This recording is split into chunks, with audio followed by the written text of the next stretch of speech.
Hello there, and welcome to my Unison League channel, and I will be your host, Timely. So, A-Team has just dropped a new monster, and I am going to analyze her for you guys. And pay no attention to my ugly ass shirt.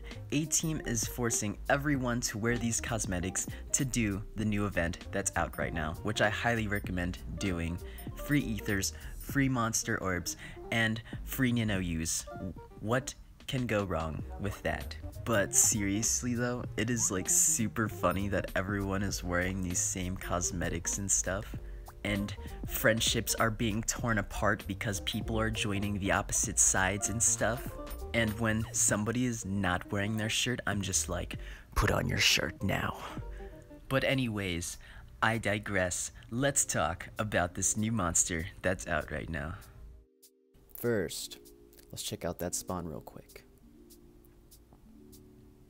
So we have a Divine Disgrace, guys. Let's check out them rates real quick. 12%, not bad. I actually heard really good results from some players. I don't know. I don't trust it. I don't trust this crap at all, guys. But first, I want to talk about the weapons and the armor, and let's see where this meta is going soon. So, first, let's talk about this bow. Shut the fuck up. So first, let's talk about this bow real quick. Okay, so Archer's Intellect XL. Okay, chance for physical magical damage up when using an ability. Okay, and then it has an added effect too. Archer attack ability power up XL. So it's safe to assume that the first effect, chance for physical magical damage up, is a 40 AP increase, and then the added effect is another 40 AP increase. Now that is going to be extremely powerful, guys, especially because it's going to be for all the classes. And Lancers and Soldiers, they used to have the 30 cost White Knight series of weapons with the Serial Testament to increase the ability power of their break thrust and rage slash. Now they can start replacing those weapons. Okay, they can start replacing those weapons and then put in 35 cost superior weapons. So Soldiers and Lancers are going to get a pretty big buff here.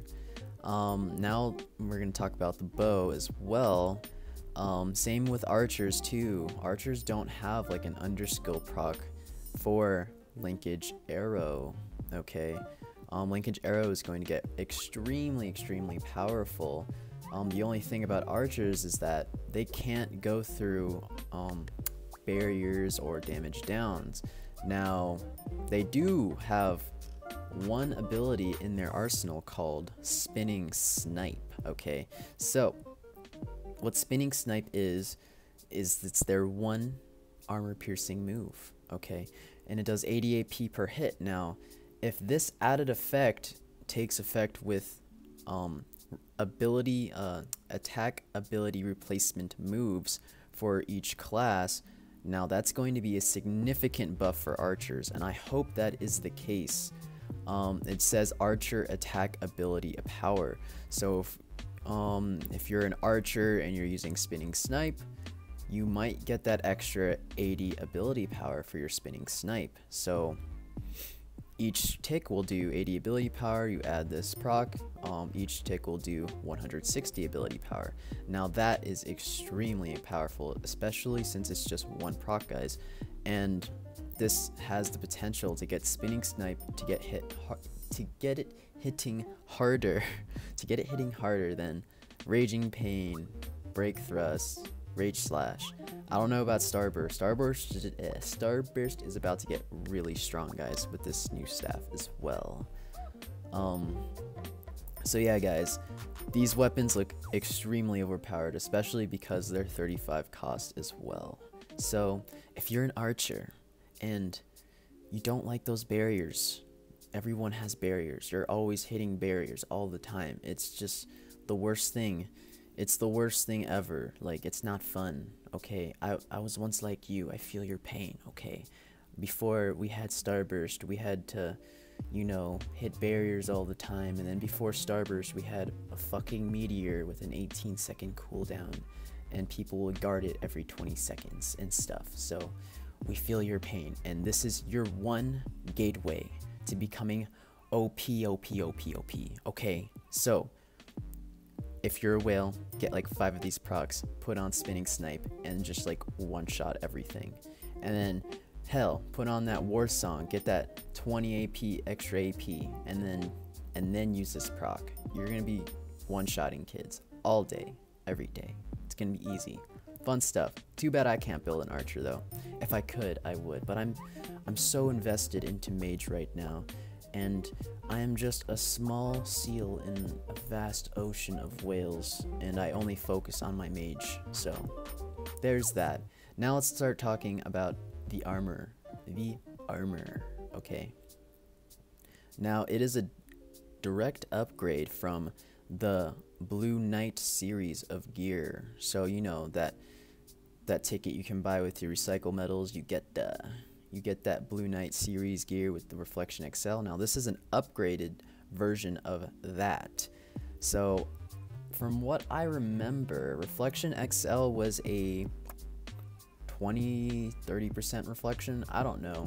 Let's just say it was a 30% reflection for Reflection XL.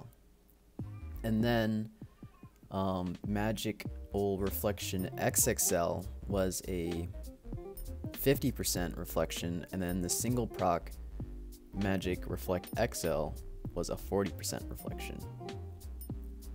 I think that's what it was. I don't know. Don't hold me to that. I haven't played with reflection procs in a very long time, so I don't know the numbers on them anymore. I could be wrong. So let's just say Reflection XXL is I think it's safe to say it's a 40% reflection. I don't know. So yeah, back in the day, a lot of people used to use Mirror Guard when Mirror Guard had a really, really long duration, but Mirror Guard doesn't have a really long duration anymore. So this proc doesn't really have its appeal to me. I mean, a lot of players nowadays, like archers and berserkers that are actually vulnerable to reflection, they have reflection reductions now, and reflection reductions has gotten so much easier to obtain. Okay, so you might be able to get like some archers and zerks that are free to play, or they haven't really invested their gems into getting reflection reductions. Maybe you might be able to get them to kill himself off you, maybe. But against a veteran player who's been playing a long time and who's been focusing on that one class, you're probably not going to get that to get them to kill themselves off you. So there's that. I still think it's a good proc, but I have a bias. I like damage downs better because the proc rate's higher, it mitigates more damage, and it stacks with barrier. So I just like damage downs a lot better. So I wouldn't go for it. No, I wouldn't go for it. No, nope. But I would go for the weapons though. The weapons look really good. Okay, so moving forward, let's talk about this new monster. We have here, God, I hate scrolling through, it's so freaking annoying. So we have Archangel Ariel. Now I love how this monster looks, guys. Just look at that pose. Look how she's sitting. She just looks so majestic, so majestic. I love it. And then she's also green too. Green is a very creative color. Alright, let's check out that skill. So first, right off the bat, we notice she has hidden potential. Now that is quite the power creep. Whales are gonna get stronger. We're gonna get a couple more 1 million gear score players. Woo, 1 million gear score. Yeah. No, that's terrible news for us. That is, the people in the middle. We're getting weaker, guys. We are getting weaker. It's not good. Not good. My 32 cost stat sticks, they're so outdated. I had to start getting 34 cost stat sticks now, and I'm too lazy to farm the free events. And anyways, the free monsters in the free events, they have like the same stats as a 32 cost stat sticks, you know? So like, I don't know. Well, stats don't really mean that much anyway. Well, they do, but you need a ton of stats to actually hit that threshold to where they actually mean something. Meaning you have to have so much stats than the rest of the community, where their stats are so much below yours to where your stats actually mean something. So that's for the whales there. The whales that like to have super duper high stats, like the double stats of your stats or some shit, and you'll obviously be able to see a difference. So let's read her ability. Let us read her ability. So it is an ability power of 160, damages one random enemy 10 times, similar to Lancelot and Titania. Similar to them, except if you look at her hidden potential here, it says that she gets a AP boost of a 100, so she's gonna hit a little bit harder. Still though, yeah, right there, it's her 4th pot. Fuck. Okay, moving on. So, moving on. I lost track what I was gonna say. Oh fuck. Okay, so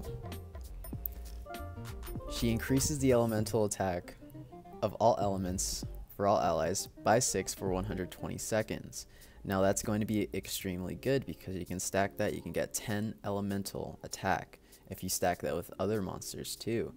And then also she casts Hero on your character. Hero is extremely powerful, guys.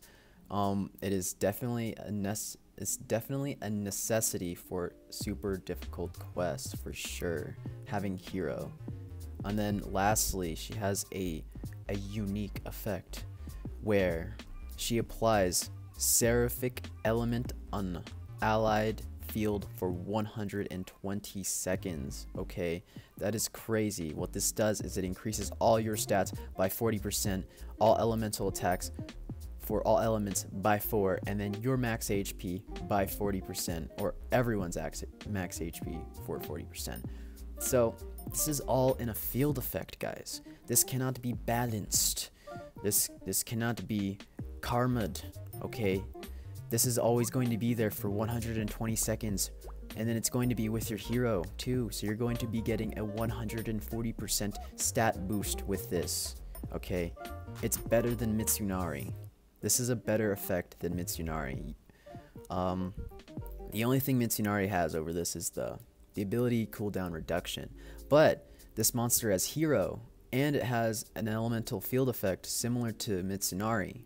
So my next top 10, I'm gonna have to take out Mitsunari already. It's fuck. I'm gonna have to take him out. Fucking shit, dude. I just made that shit like 2 weeks ago. God damn it. It's already becoming outdated. Fuck. I knew it's bound to happen. Every 3 months, there's going to be a new list. Every 3 months. So, that's going to be crazy because she's going to be an extremely good throw for GB and player versus enemy. GB because of the max health, the 40% max health you get to all your allies. Because that lasts 120 seconds, that's more than long enough to last through a Crystal Assault and to protect your allies through the next Unison, just in case if you were to lose. You could probably combo that really well with Madia, because what Madia does is a 100% heal at the very beginning, and then you're going to have that 40% max HP. In Guild Battle, you have a huge multiplier on your HP. I believe it's higher than Coliseum. You get a lot more health. It's a lot of health. It's going to be really good. And then you could also use that Belzura, the water priority monster too. You can have a lot of fun with this monster. I can see that. And then, so the elemental field effect is extremely good, for sure. This is like I give it my whale stamp of approval. If you're a whale, you need to have this monster. It's a necessity, for sure. Heaven's Guide. She is fucking godlike. Let's be honest. So yeah, guys. That's all I have to say about this monster, and good luck with your spawns. If you guys enjoyed this video, leave a like and hit that fucking subscribe button down below. Alright, I have to get going now. Peace.